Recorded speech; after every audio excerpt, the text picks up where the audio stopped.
Vale, este capítulo es un poco largo y quizás es un poco más complejo de lo que esperaba que iba a ser, porque dice el libro introductorio, tu puta madre.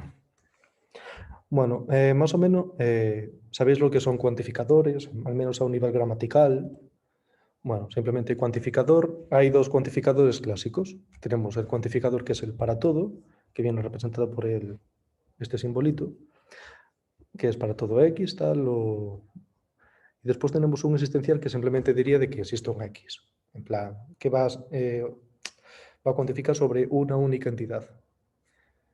Entonces, tenemos varias definiciones de cuantificador. Aquí lo que expone McLaren son dos tipos de definiciones, que es definirlo como un operador con prefijo que une las variables en una forma tautológica, o en una fórmula lógica especificando su cantidad, y B, un modificador limitado de sustantivos, como 5, los 5 jóvenes, etcétera, expresivo de cantidad y caracterizado por la ocurrencia antes de adjetivos descriptivos en un sintagma nominal. Ala. En plan, normalmente se utiliza la segunda concepción.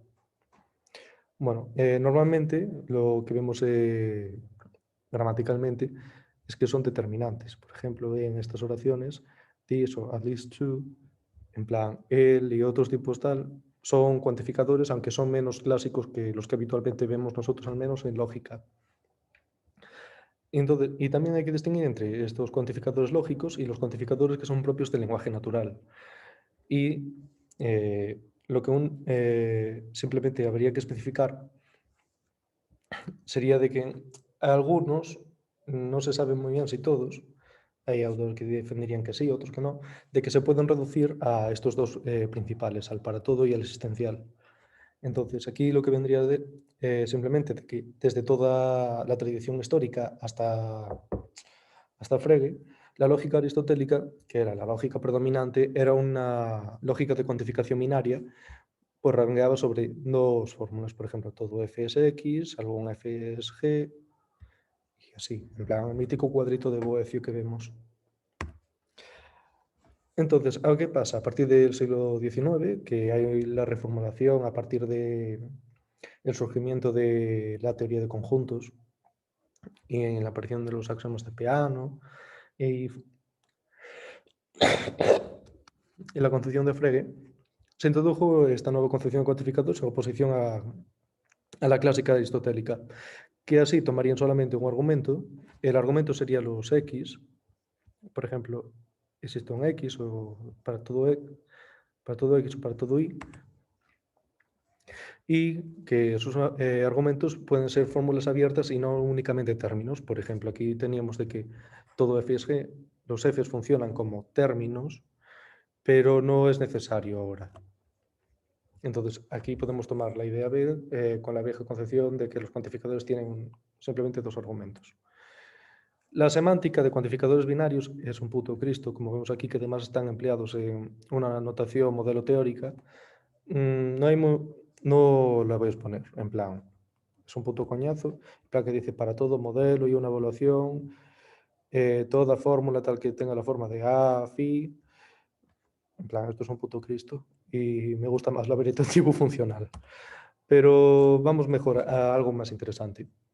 Por ejemplo, los nuevos cuantificadores que van se introduciendo más contemporáneamente, como es el caso de los cuantificadores binarios o plurales, como es el caso de muchos.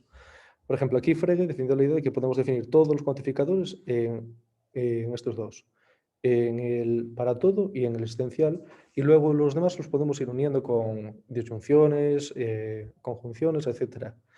Pero, sin embargo, hay intentos más recientes de intentar de ver de que este tipo de cuantificadores no se pueden reducir a únicamente los dos clásicos, como es el caso de Lindstrom, y simplemente van a intentar dar estos nuevos cuantificadores, que son plurales, pues más su formalización correcta.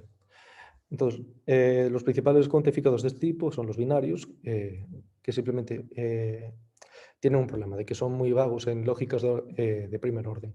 Porque yo si digo, hay muchos X, digo, hay muchos X, y tal, simplemente, ¿cuántos son muchos? Muchos pueden ser 5, 10, 15, en plan, no especifica nada. Entonces aquí, al no tener capacidad de meterlos en un cuantificador unitario, al no tener ni ser todo el dominio, ni ser únicamente un objeto, no sabe muy bien cómo va a ir cómo hacer. Entonces aquí, por ejemplo, muchas vacas comen hierba. Podemos interpretarlo de dos modos, como eh, aquí el cuantificador sería la M. Para muchas vacas, las vacas sí que son vacas, entonces comen hierba. Las X comen hierba. Es verdadero en cualquier modelo en el que las vacas, bueno, que los X sean vacas, sean más de la mitad, sin importar cuánta hierba coman. O podríamos interpretarlo como que es verdadero, las vacas comen hierba y, bueno, son vacas, sí, comen hierba. Simplemente si es mayor que el número de entidades que hay, por ejemplo, en el modelo, el número de vacas o sabe Dios. La C esta es de cao porque copia y pega del texto. Bueno, ¿qué otros cuantificadores unitarios podríamos encontrar? Pues, por ejemplo, hay de que hay un número infinito, finito, pero que se utilizan quizás más en matemáticas que no en nuestras lógicas, en nuestras lógicas. Simplemente de que estos tipos de cuantificadores que son más expresivos que, por ejemplo, los básicos de el para todo y el existencial. ¿Qué otros tipos de cuantificadores tenemos? Cuantificadores más generalizados, que son estos ejemplos que pone McFarrer, o cómo se pronuncia, cómo era el nombre, ya no me acuerdo. Bueno, simplemente da las definiciones que podríamos dar de lo que son cada cuantificador y ni siquiera entiendo muy bien cómo distingue entre el para todo y todo X, pero bueno, me- soy medio coinana, entonces esto no lo acepto mucho, sobre todo con las lógicas de orden superior. Pero lo interesante viene más adelante, que es, por ejemplo, aquí, sobre todo, el tipo de cuantificación sustitucional y la teoría de las descripciones, que, por ejemplo, vemos con Russell, etc. Bueno, lo principalmente que tenemos que definir es qué hay aquí. Si hay términos, cuantificadores, ¿con qué se está jugando? Entonces, las primeras teorías empezaron a hablar de descripciones definidas. Una descripción definida, como está aquí, es una frase que pretende denotar un objeto como algo único que satisface una determinada descripción. Por ejemplo, el actual rey de Francia, o el primer perro nacido en el mar, la cama, el cumpleaños de Claire, etc. Normalmente, ¿qué podemos hacer? Podemos sustituir este tipo de cosas por predicados o pueden funcionarnos como términos. Entonces, son términos singulares, pues denotan objetos específicos, tanto gramaticalmente como semánticamente. Los cuantificadores aquí, ¿cómo podríamos interpretarlos? Tenemos de que al menos dos, tenemos aquí cuantificación plural de que dice que para la intersección entre f's y g's tiene que ser mayor a esos dos, a 2, muchos f de x, etc. No es muy complicado.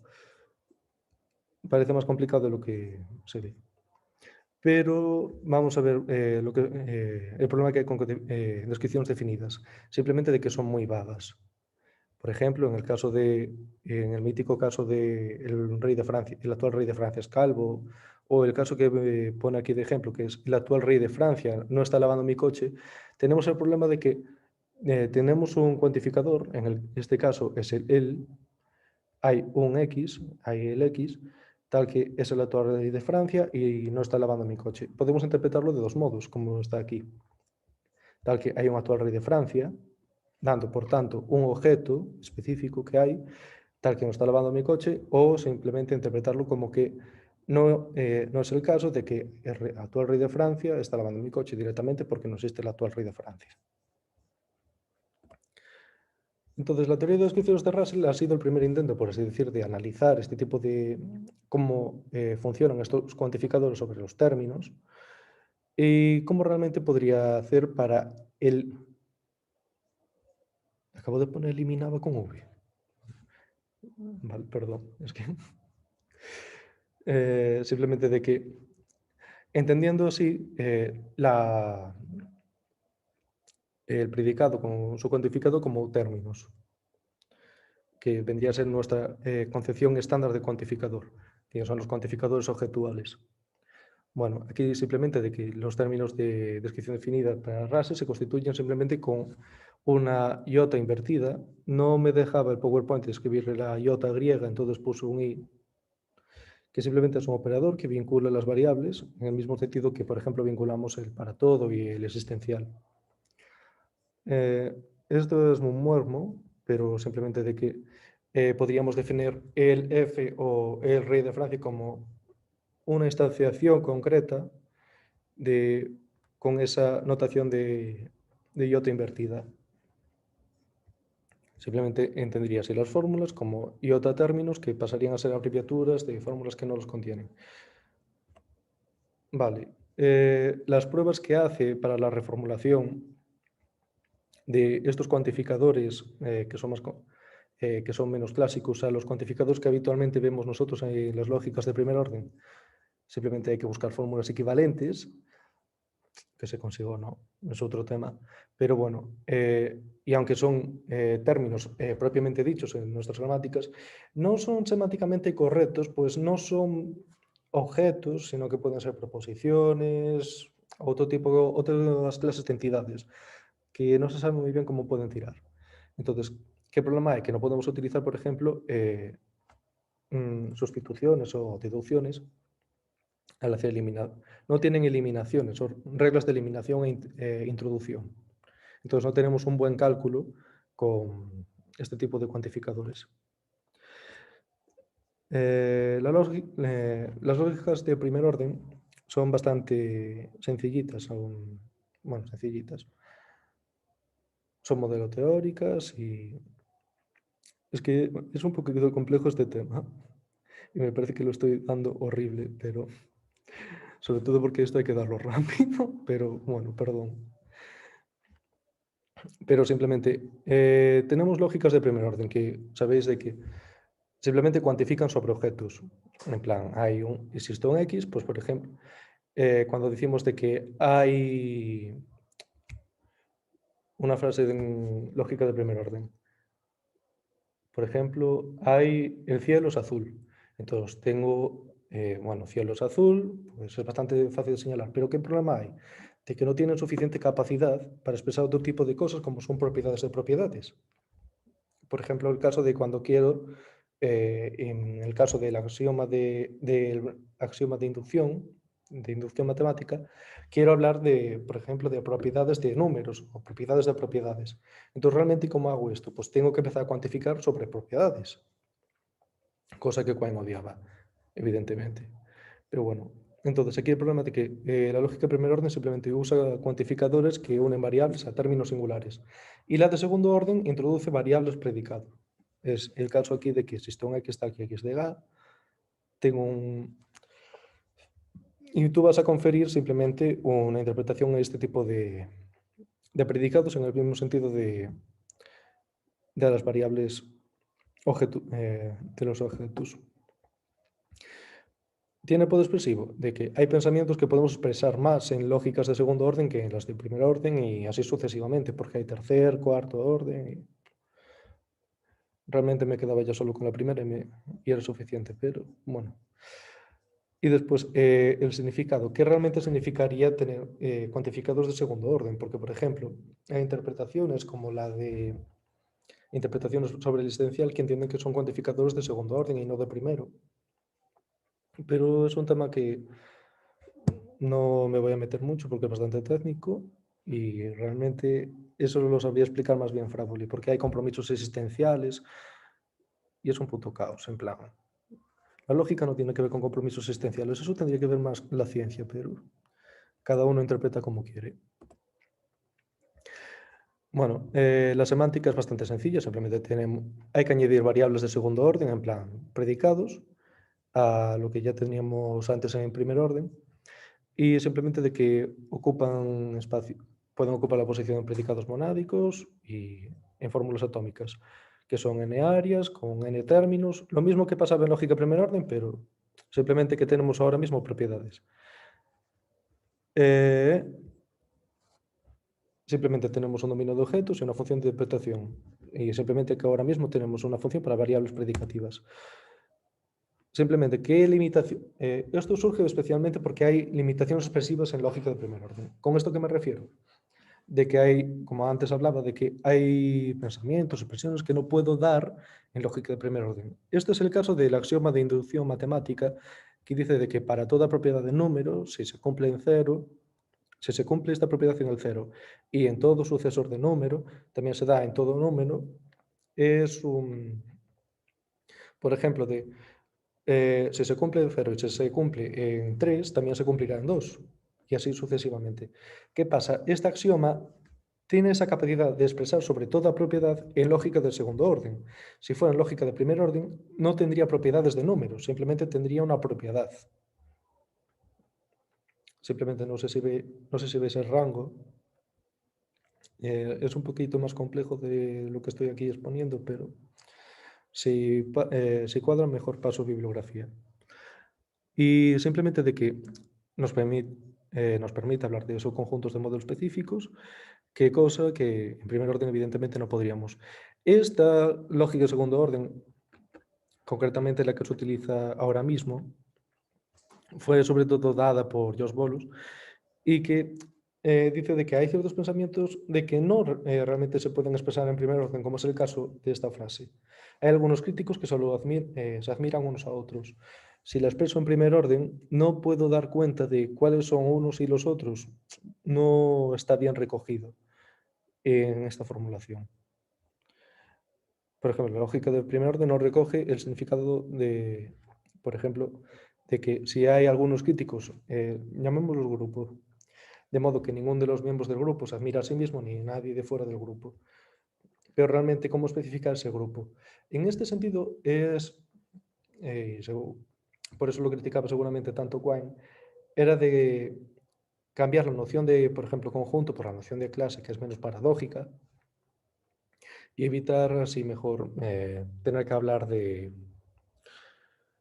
Porque una clase puede ser contradictoria sin ningún problema, sin crear ciertas paradojas. Quine, por ejemplo, hablaba de que podríamos expresar de que algunos flores de Foriencho entraron en el edificio de la compañía de nadie más. Según él, se podía expresar de esta forma, first order logic, pero sin embargo, Bolus va a decir de que realmente no es equivalente poder hablar de esto en estos dos sentidos, pues simplemente de que hasta ahora simplemente hemos estado hablando de un cuantificado existencial que realmente era en segundo orden. El ejemplo que daba antes del esquema de inducción, por ejemplo, ya os lo dije, en plan, en primer orden, simplemente la inducción funciona para propiedades que pueden definirse con fórmulas de primer orden, pero en lógicas de segundo orden funciona para toda propiedad. Simplemente aquí tendría que tener una sustitución dentro de un dominio, pero el dominio, como en el dominio solamente tengo predicados ya asignados, en plan, ya con una interpretación fijada, no son variables, pues no me vale de nada. Entonces, Quine simplemente nada de entender de que esta lógica de segundo orden es teoría de conjuntos, pero con una piel de cordero. En plan, realmente venía a engañarnos porque podrías empezar a hablar de la azuledad o de pegasear o yo qué sé, del ser. En plan, te vuelves heideggeriano quizás. Pero simplemente consideraba de que simplemente sería tratar, por ejemplo, propiedades como si fueran objetos. En plan, y azul tú no lo puedes tratar como si fuera un objeto. Es una propiedad de un objeto. Pero bueno, esto, cada uno que haga lo que piense. Pero bueno, simplemente de que Quine simplemente entendía de que esto era una confusión con teoría de conjuntos. En plan, me estáis vendiendo la moto donde no hay.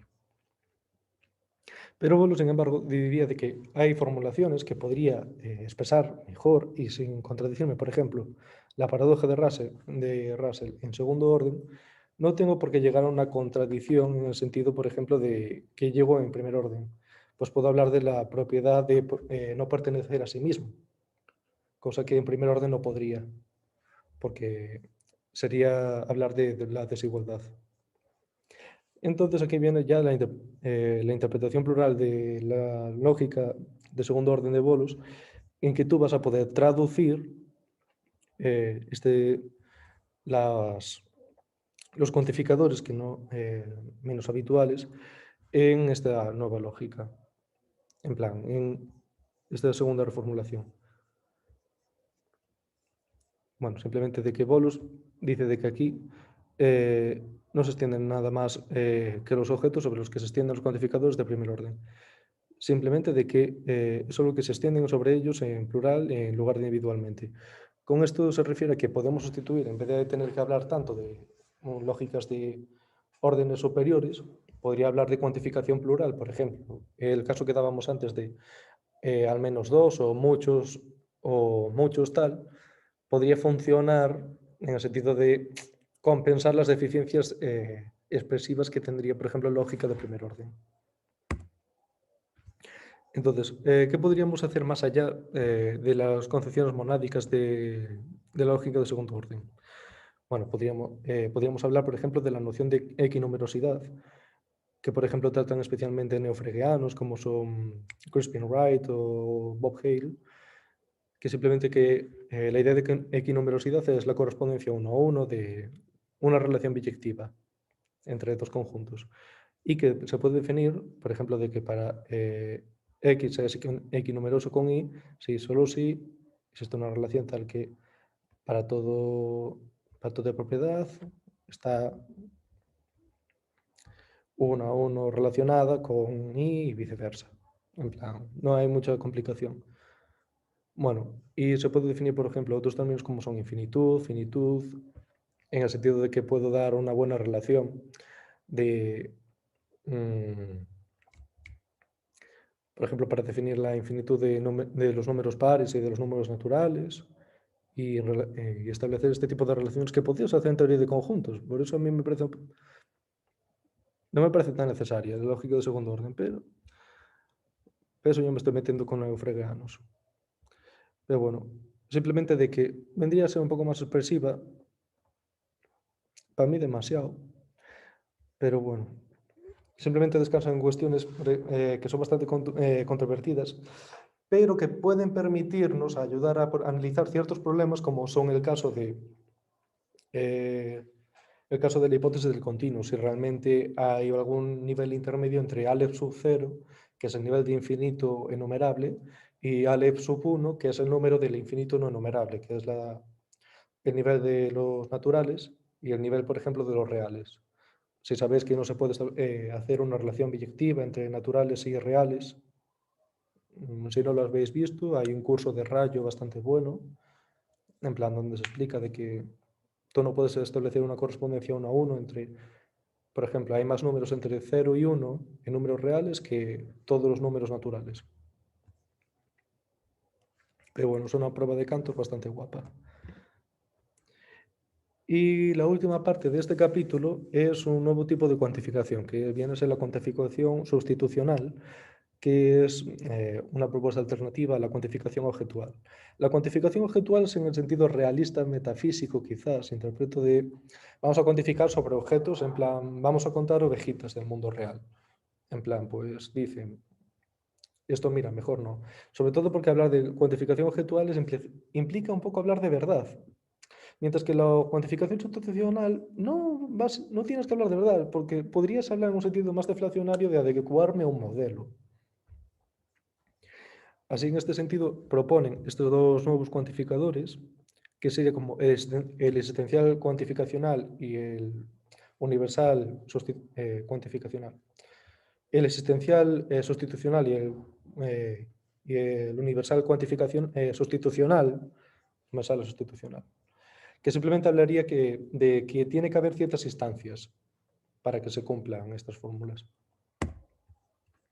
Por ejemplo, tenemos un problema ya en nuestros cuantificadores normales, que es cuando digo enunciados existenciales sobre entidades que no existen. Por ejemplo, puedo decir de que el círculo cuadrado no existe, pero afirmar que el círculo cuadrado no existe podría venirme un menioniano y decirme, pero estás diciendo algo, estás predicando algo sobre un objeto que no existe, lo que implica que existe, porque tiene que haber algo para que tú puedas decir algo de ese algo. Es un poco enrevesado lo que acabo de decir, pero más o menos espero que sepáis por dónde viene. Rollo, de que hay una ventaja con este nuevo tipo de cuantificación, viene especialmente me parece, de Marcus, en una publicación del 62, que simplemente te dice, por ejemplo, yo tengo el siguiente argumento. Pegasus es un caballo alado, que en primer orden es PA. En plan, tengo aquí Pegaso y aquí ser un caballo alado. Y dos, puedo hacer una introducción de la existencia, decir de que algo es un caballo alado. En plan, es bastante habitual, en plan, ver de que José es estudiante de filosofía, eh, al menos alguien es estudiante de filosofía, que puedes hacer ese tipo de inferencia, es válida. Bueno, Marcos considera de que si aceptamos el cuantificador objetual, entonces solo podría ser verdadero si hay un elemento del dominio que cumpla esto, que cumpla ser un caballo alado. Entonces estaríamos hablando de que tiene que existir un maldito Pegaso. O sería incluso problemático para el segundo paso, porque podríamos estar afirmando uno y negar dos. En plan, decir de que Pegaso es un caballo alado, pero que no hay nada que es un caballo alado. Entonces, explícame qué coño es Pegaso. En plan, no puedes. Bueno, excepto que seas funcionalista, pero bueno, esa solución no la contemplan mucho. ¿Qué tenemos la ventaja? De que, bueno, si decimos que es falso, no podemos aceptar el argumento como verdadero, ¿vale? Sencillo. La respuesta de Marcus aquí es más ventajosa de que si hablamos de cuantificación sustitucional, para poder hacer este cambio, tiene que haber ya antes un elemento del dominio que cumpla el predicado para poder hacer el paso de 1 a 2. Y así ya no tengo que no hablar en términos de verdad, sino de instanciación. También esto es ventajoso, por ejemplo, en casos de actitudes proposicionales. Por ejemplo, Sara cree que Eminem es inteligente o Sara no cree que Marshall Mathers sea inteligente. Casos más clásicos son, por ejemplo, Lois Lane ama a Superman, pero Lois Lane no ama a Clark Kent. Simplemente de que en este sentido, yo sé que Eminem y Marshall Mathers son la misma persona y yo sé que Superman y, ¿cómo se llama? Clark Kent son la misma persona. Pero ¿qué pasa? Si utilizo el cuantificador objetual, en plan como que X y Y son la misma persona, son la misma entidad tal, puedo entrar en contradicción de propiedades. Entonces, ¿cómo podría realmente Lois Lane amar a Superman pero no amar a Clark Kent? En plan, cuando son la misma puta persona en el mundo de DC. Sí, creo que era DC. Bueno, entonces, en la cuantificación sustitucional tenemos la ventaja de que hablaríamos de la instanciación en que ya no dependen del objeto que denota, sino del nombre al que denota. Es como un plan, un pasito atrás. Antes de meterte en metafísica, vamos al nivel del lenguaje. ¿Por qué aparece en árabe? Bueno, esto no sé qué es. Esto era un universal, que me acuerdo yo. Pero nada, esto era una puta paja mental. Simplemente de que podemos hacer lo mismo en segundo orden. Y aquí había un para todo P. En plan, ¿por qué me ha pasado ahora bien? Para toda propiedad, digo, para toda proposición, la proposición sí, solo sí, por ejemplo, contradicción o tautología, me da igual. Y a veces aparece cuantificar, pero es cuantificar. Simplemente en este sentido de que no hay que confundir, por ejemplo, una proposición, por ejemplo, cuando yo hablo de proposiciones que cuando cuantifico sobre proposiciones. Por ejemplo, aquí, las frases que escribo son negras, en plan, están en letra negrita, contra que para toda proposición, si el senador dice P, entonces no P. En plan, no es el caso que P. En plan, es una distinción bastante simplona. Realmente me parecía relevante este punto del libro, pero también podemos hacer cuantificación sobre preguntas, por ejemplo, ¿sabes dónde está X y todas estas cosas? Creo que aquí lo que simplemente estaba haciendo era adelantar lógicas no clásicas en plan de toxásticas y todas estas vainas. Simplemente de que para algunos X, os pregunto X, ¿sabes dónde está X? Entonces, para que X, esta oración sea verdadera, habría que dar una asignación X. Pero simplemente de que si es sustitucional, realmente no tendríamos ningún problema porque no hay ningún problema, porque aunque no haya objeto, o esté preguntando algo que no existe, si es sustitucional, no tendría ninguna problemática. ¿Por qué me aparecen así las cosas? Yo no entiendo. Vale, ahora se ve bien. Simplemente de que hay problemas, por ejemplo, en cuanto a definir verdad, en el sentido de que, por ejemplo, cuando Tarski introduce su esquema T, que simplemente dice de que una oración es verdadera si solo si es el caso de lo que dice la oración. El caso clásico es que la oración, la nieve es verdadera, la nieve es verdadera si solo si la nieve es blanca. En plan, un esquema bastante sencillito. Problema en formalización, de que en lógica de primer orden se formaliza tal que así. En plan, para todo X, X es verdadero si solo si X. Problema, ¿qué coño es X? En plan, no lo sabemos. Entonces, ventaja, en nuestra cuantificación sustitucional podríamos hacerlo en el sentido de que puedo cuantificar sobre sentencias, sobre sentencias, digo, sobre oraciones. Y así no dejar de intentar hablar de individuos y tal. Sin embargo, ¿qué problema sigue habiendo? Es que, por ejemplo, dice de que no es lo suficientemente general. En plan, a mí me hace gracia porque este libro te suelta así las cosas así. Simplemente de que tratar con lo que es verdadero cuando se aplica el nombre de una cita, de una oración, pero no cuando se aplica algún otro término. Realmente aquí no sabía muy bien lo que querría decir Linsky, pero tampoco me he leído nada de él. Pero simplemente de que hay esta reformulación más adelante en que se combina de que para todo X, X es verdad, existe una oración tal que es que no sé muy bien aquí qué coño querían hacer, porque no sé si querían mezclar lógica y primer orden, pero era un puto caos. Simplemente sé que esto trae problemas en cuanto a paradojas, porque Tarski escribió en el 83 simplemente de que esto llega a una contradicción. En plan, tienes aquí los pasos y es un puto caos. En plan, yo no entiendo nada. En plan, simplemente de que sea un símbolo C, una abreviatura tipográfica de la expresión la oración impresa en esta página líneas desde arriba, tú vas a acabar llegando a una conclusión de que si C es idéntica a la oración P, entonces no va a ser el caso que P. Pero sin embargo no lo veo tan importante.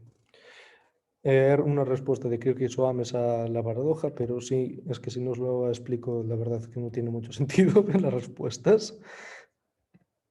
En plan, simplemente son estos pasos.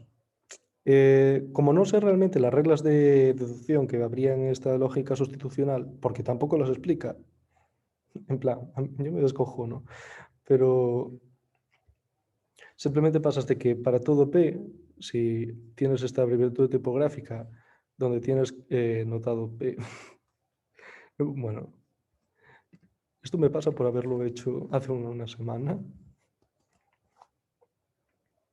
pero bueno, simplemente de que, ¿qué pienso Ames aquí? Dicen de que, mira, esto es una puta normalidad, no hace falta, no hay que permitir esta sustitución y ya está, de variables oracionales. Y Marco simplemente propone limitar estas sustituciones oracionales. En plan, a mí me encanta.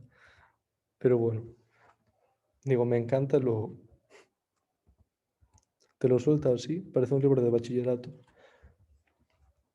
Pero bueno, simplemente de que, para finalizar, esto tiene un problema de que cae un argumento circular, en el sentido de, por ejemplo, en dos dogmas.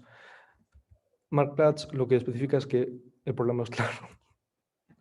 Bueno, que la cuantificación sustitutiva se define en términos de verdad y por lo tanto simplemente no se podría definir aquí la verdad.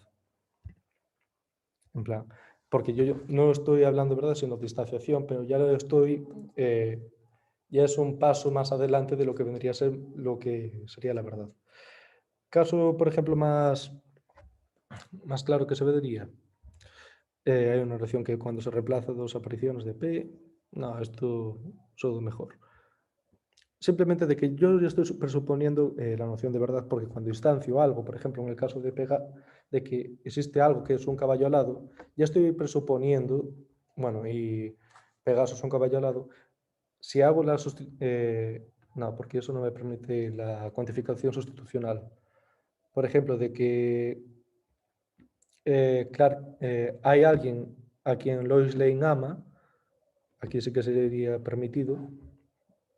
Lo que yo estoy haciendo es, ya sé la verdad, ya presupongo la verdad, por ejemplo, de que Lois Lane ama a Superman. Ya lo sé de antes. Y por eso se me permite hacer esa deducción. Sin embargo, Soames dice de que esto realmente es una idea errada, pensar de que se presupone la verdad, simplemente porque considera de que la proposición que se expresa mediante la cuantificación sustitutiva no es una proposición metalingüística. A mí me parece metalingüística, pero tendría que ir a mirar el artículo de Soames, pero ni idea. Pero simplemente suponer que lo contrario es confundir la variación sustitutiva con la objetual. Pero bueno, ahora, a mí me encanta, y esto lo he entendido gracias a que a mi Magnum sí que ya lo he leído bastantes más veces.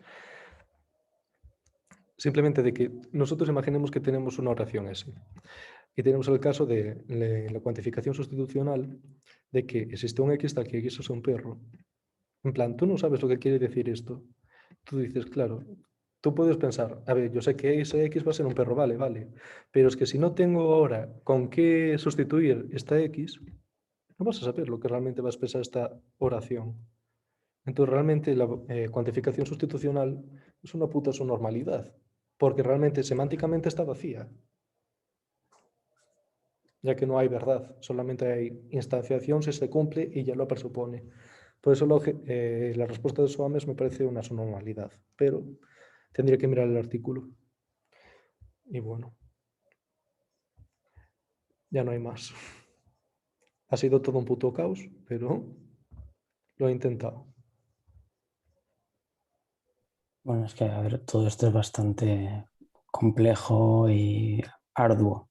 Yo me esperaba algo más introductorio, lo digo así, pero bueno, espero que al menos la lógica modal y tal, sobre todo porque nosotros ya la hemos dado en el máster, pues que sea bastante más sencillo.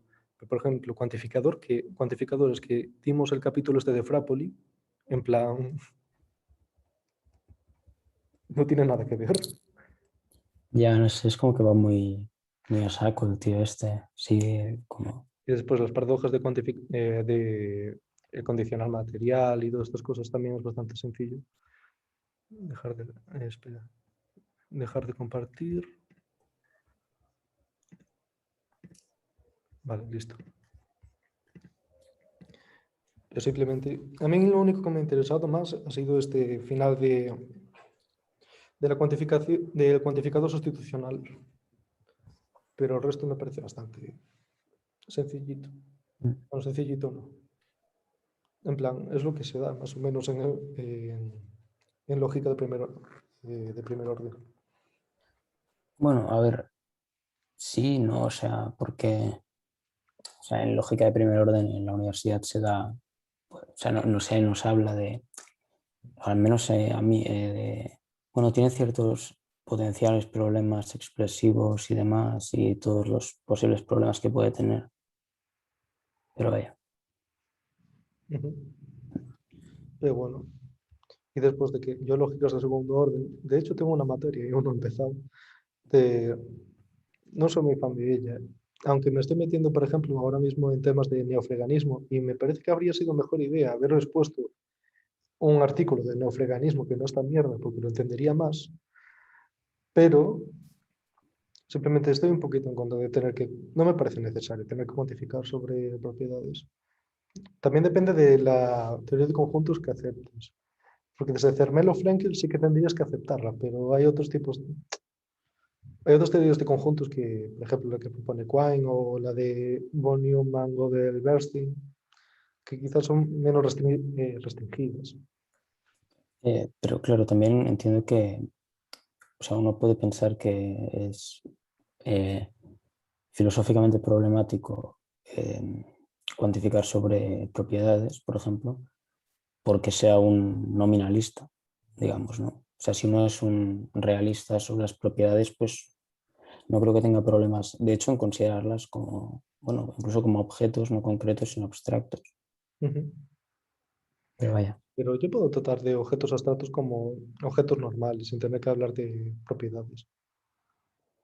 En plan, de tener que cuantificar sobre propiedades.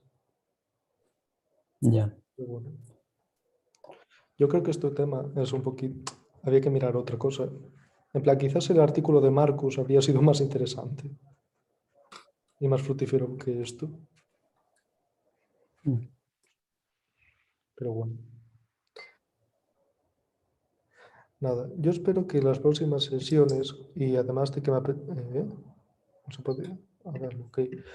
Las próximas sesiones que son, bueno, de lógica modal y de cuantificación, no, de condicionales, sean más llevaderas, bastante más que esta, pero me apetece más el rollo de en junio, que vamos a tratar yo y Pablo de la analiticidad, que yo voy a dar a Bogosian y Pablo va a dar un artículo de Williamson, en plan que es una cuestión un poco más interesante de si realmente, bueno, no sé, Jaime, cómo de familiarizado estás con los temas de analiticidad. Si me dices un poco de qué va, igual, así con el término. Vale. Analiticidad es simplemente de que hay oraciones de que tú puedes saber el valor de verdad a través de su significado. Por ejemplo, de todos los solteros son no casados. Por ejemplo, tú dices que eso es una verdad analítica porque por el significado de casado y soltero puedes deducir una de otra. Vale. Sin embargo, hubo un artículo bueno, en los años 50 o así de Quine que básicamente hizo que los filósofos dejaran de hablar de eso durante 50 años. Porque básicamente dijo, mira, esto todo está mal. Me encuentro problemas porque nunca hay ni un sinónimo perfecto, ni un antónimo perfecto, ni una traducción perfecta. Entonces, el estar hablando de los significados de los términos en totalmente oposición, que sería la negación, no es del todo fácil, ¿no? Pero Bueno, él lo trataba más en el término de... hay en un término sustitucional de analítico de que si acabas haciendo todo, acabas en razonamientos circulares. Porque realmente todos solteros no casados, pero todo casado es un soltero. Entonces, realmente, ¿en qué fundamentas uno? Fundamentas uno en el otro. Acabas haciendo un círculo vicioso. ya, ya, ya. Sí, porque, bueno, tú, por curiosidad, tú, el tema de la crítica de Quine, ¿qué te parece a ti?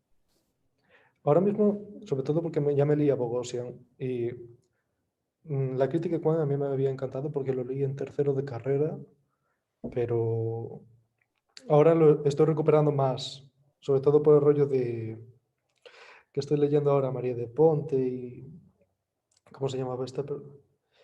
Y Zalta, los estoy recuperando, pero sigo manteniendo cierto holismo semántico.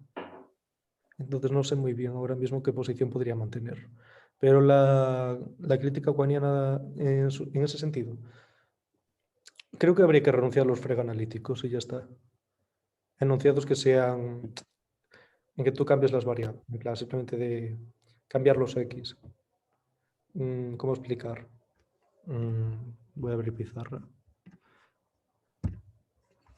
Tú sabes de que piensas que de que para todo X, bueno, pues cambias de que P de X, entonces P de X, o algo así, da igual. Todos solteros no casados, todas estas vainas. Tengo que mover esto.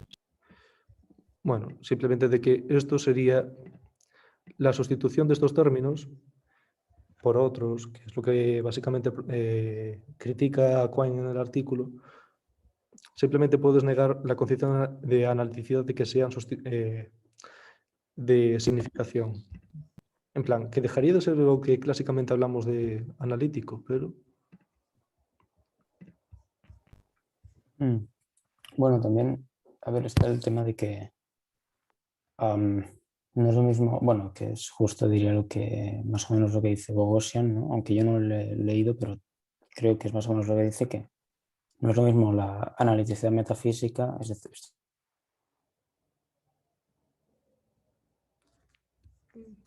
Vale, he sufrido un corte.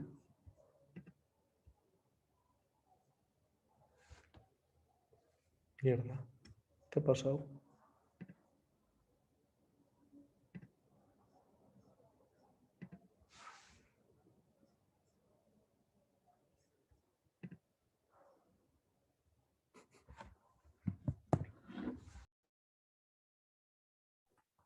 entre las dos veces. Ah,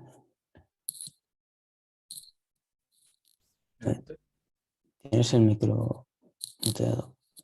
Vale. Se me fue la conexión, no sé por qué, pero bueno, perdón. Sí, la distinción entre analítico metafísico y analítico epistemológico. Eso que no sé si quizás uno siendo holista semántico podría mantener la distinción, o sea, la noción de analiticidad no metafísica sino epistémica. Mm. Quizás, no sé. En ese sentido, por ejemplo, hay autores como Agustín Rayo que sí que mantienen la metafísica pero no la epistémica, pero Boghossian en concreto es lo contrario. Mantiene la epistémica pero no la metafísica. Pero bueno. Se me hace extraño cómo puedes mantener la metafísica en lugar de o sea, la metafísica y no la epistémica. A través de unos Justice Statements que a mí me han dado mi dolor de cabeza, pero bueno, tenemos ahí un grupito bueno, tuvimos, porque ya lo acabamos con Concha, en plan, y lo estuvimos comentando. Pero bueno. Bueno, pues muy bien. Yo, bueno, por comentar un par de cosas que igual no son tan avanzadas en este sentido. Una cosa que me parece muy curiosa es que estemos hablando de lógica y gramática en un libro en inglés, porque hay una cosa que hay en inglés que no hay en español y es el problema de la doble negación. Yo creo que es algo que no sé si bueno, seguro que se ha tratado en algún texto, pero no es problemático a la hora de hacer las traducciones, no es problemático a la hora de entender cómo hablan de la lógica en este sistema de preposiciones, cuando niegas una o niegas dos, que en su caso sería verdadero, pero en español no lo es. O sea, no ¿Puedes sé si me poner un explico. caso? Por ejemplo, tú en español puedes decir no hay nadie. Tú en inglés no puedes decir eso, Ujú. ¿sabes? Porque para ellos no tiene sentido una doble negación. Entonces, no sé, no tiene mucho que ver con... Pero me parece curioso. Por ejemplo, cuando pone el caso del rey de Francia, no está lavando mi coche, ¿sabes? Cuando intenta explicar las dos interpretaciones que se le puede dar a esa negativa, creo que es más eh, por ser en inglés. No sé si me explico. Creo que no es del todo traducible, pero... No sé, quizás eso es una cuestión más pragmática de uso que tenemos nosotros en nuestro lenguaje cotidiano, pero Yeah. la verdad es interesante porque sí que es verdad porque no decimos, suena raro decir no hay alguien. Claro, pero así lo dicen los ingleses, por ejemplo, ¿no? Todas las germánicas, pero vamos, como curiosidad, pues sí, se trata así un poco en algún lado. La otra cosa que también he visto es lo de que habla de los cuantificadores unitarios, cuando dice que no meten, o sea, que solo es un argumento, pero creo que realmente es un poco mentira, porque es como cuando se habla de los superlativos, los comparativos y los... no sé, el grado comparativo, el grado superlativo en modo comparativo y en modo absoluto, ¿vale? Pero realmente son el mismo, porque aunque no estés comparando concretamente con un individuo, estás comparando con el resto de su clase, ¿no? O sea, no veo, o sea, igual esto es una cosa muy quisquillosa, pero no me parece que sean realmente unitarios, sino que siempre están en comparación con el resto. Sí, pero hay otro problema de... Se me está yendo tal vez la conexión. Sí, no, ahora creo que ha sido yo. Vale, perdón. Eso a veces es el problema, por ejemplo, que se llama de la absoluta generalidad, de si es posible realmente cuantificar sobre todo lo que hay. Por ejemplo, yo cuando digo no hay nadie en el mundo que pueda saber esto. Entonces hay un libro, de hecho, que estamos comentando, que simplemente de que hay defensores de que tú no puedes hablar de todo lo que hay, porque siempre va a haber algo más, en un sentido de matemático, ¿no? Desde las matemáticas siempre hay, por ejemplo, una jerarquía de infinitos que son siempre Sí, mayores. Por el rollo de un teorema, que es el teorema de Cantor, que simplemente el conjunto potencia de un conjunto siempre es estrictamente mayor al conjunto origen. Bueno, entonces yo cuando siempre quiero hablar de todo, ¿qué pasa? Yo siempre tengo un todo que habla de todo. Y siempre tengo así claro. algo más. Hay defensores que dicen de que sí que se puede hacer esa absoluta generalidad y hay otros que hablan de una indefinible extensibilidad. Y esto es lo que comentabas de lo de la verdad metafísica y la epistémica, ¿no? Entiendo que la metafísica sí que sería la absoluta. No, la metafísica, La metafísica es sobre el mundo, lo que hay. El epistémico es sobre lo que nosotros conocemos. Y hablábamos de analiticidad. Por ejemplo, yo cuando hablo de identidad entre entidades, por ejemplo, de que eh, el agua es H2O, yo puedo ahí discutir, puedo decir, vale, hay una analiticidad epistémica, porque yo lo sé, pero tú imagínate de, a lo mejor, bueno, mejor metafísica, el agua es H2O, pero tú puedes tener la creencia de que el agua no es H2O, que es, por ejemplo, no sé, lejía. En plan, y dices, bebed lejía. En plan, vas por la calle. No, no, bebed lejía. En plan, cada vez que dices, pero tú te refieres a H2O. Son diferentes formas de entender Vale, este tipo de relaciones de enunciados de identidad.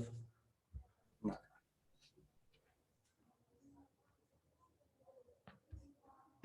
Se me ha ido otra vez la conexión. ¿Pero qué pasa hoy? En plan, maldito... Yo quería decir una cosilla, que cuando se ha comentado, bueno, esto de los cuantificadores, pues cuantificar sobre una sola cosa o sobre muchos o sobre infinitos números naturales, ¿no? Sí, los programas. Claro, a ver, si sí, exacto. Si entendemos que la lógica, pues es, a ver, bueno, sí que la lógica se ocupa de la noción de argumento correcto o de la validez de los argumentos y entonces o sea, evidentemente, pues diseña diversos sistemas formales que pueden, pues que modelan, por así decirlo, la noción de argumento correcto de validez y pues se aplica a diversos campos, ¿no? La aplicación canónica en terminología de Priest sería pues el razonamiento humano en general. Entonces, claro, o sea, para que una lógica fuese correcta, por así decirlo, en su aplicación canónica, tendría que poder dar cuenta de la validez de todos los argumentos que consideramos válidos. Entonces, la cuestión es que hay argumentos que consideramos válidos donde aparecen estos cuantificadores pues que no son los de la lógica de primer orden clásica y que parece ser que tampoco se pueden reducir a esos cuantificadores. O sea que ahí la lógica de primer orden clásica parece estar mal parada, Hay intentos si pretendemos que sea la lógica correcta. pero, por ejemplo, en el caso de el cuantificador muchos, en plan, tendrías que tú especificar, en plan, tú a qué te refieres con muchos. Yo cuando digo todo X me refiero a, ya estoy hablando sobre un dominio. Cuando digo existe un X, estoy refiriéndome a una entidad concreta del dominio. El problema es que, por ejemplo, esos cuantificadores que están entre el todo y el uno, si tú los puedes definir, por ejemplo, había una definición de los muchos son eso, menor o igual a la mitad de todas las entidades que hay en el dominio. Claro, me parece una normalidad, pero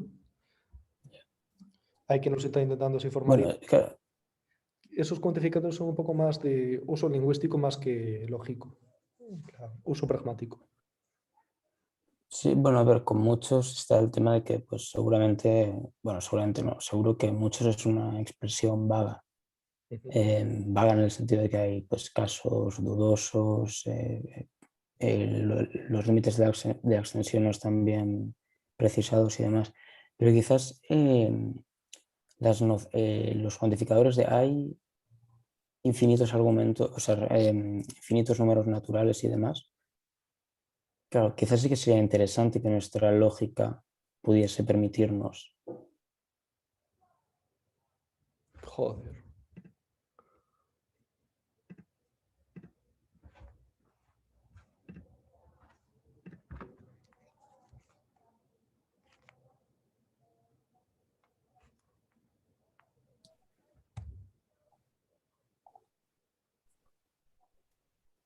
Ahora sí. Creo que me quieren echar de la universidad. Yo no lo entiendo. Pero bueno. Me queda la mitad de lo que estabas diciendo. O sea, eso, o sea que, bueno, también con el tema de muchos, ¿no? U otros cuantificadores vagos, por así decirlo, está también el problema de que, claro, pues parece muy difícil dar, o sea, pues si queremos modelar los argumentos en los que aparecen estos cuantificadores, pues claro, tendríamos que dar las reglas de introducción y eliminación del cálculo y toda la historia y pues a saber cómo se hace eso para estos cuantificadores.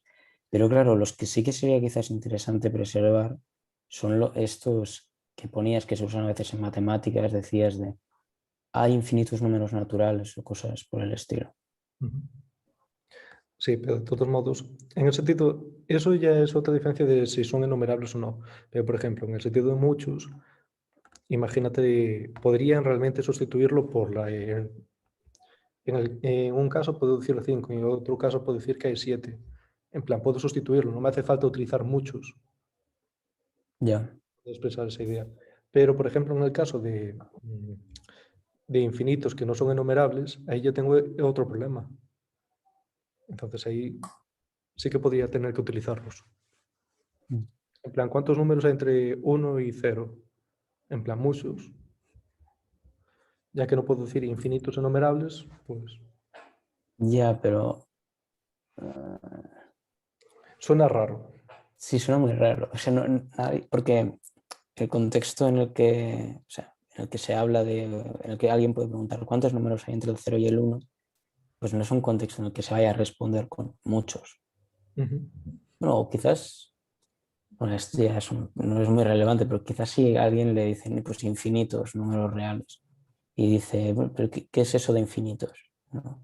Pues claro, ¿cómo le explicas a alguien qué quiere decir que hay infinitos números reales entre el 0 y el 1? A ver, eso Diciendo muchos. con que, ¿cómo era? Con un subconjunto propio de... Hay tantos elementos en un subconjunto propio como en el propio conjunto origen.